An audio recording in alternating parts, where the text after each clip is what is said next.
ওকে, এখন আমার ব্যবসা ম্যানেজমেন্টের কিছু কোয়েশ্চেন আমি এখন বলবো। হ্যাঁ, অন্যদের দ্বারা কাজ করে নেওয়াকে কি বলা হয়? ব্যবস্থাপনা। ম্যানেজমেন্ট শব্দটি কোন বিদেশি শব্দ থেকে এসেছে? ইতালীয়।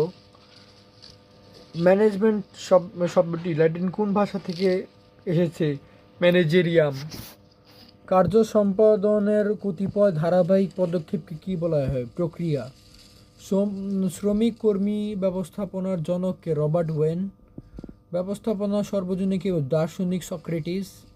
ব্যবস্থাপনা উন্নয়নের ইতিহাসের সবচেয়ে প্রাচীন সভ্যতার বিবেচিত হয় কোনটি? মিশরীয় সভ্যতা। শিল্প বিপ্লবের সূত্রপাত প্রথম কোথায় ঘটে? এটা ঘটে ব্রিটেনে। শিল্প বিপ্লবের কাল বলতে কি বোঝায়? 1750 থেকে 1850 পর্যন্ত খ্রিস্টাব্দ। কোড অফ হিউমারিয়াম রাবি রচিত হয়েছে কোন সভ্যতাকালে?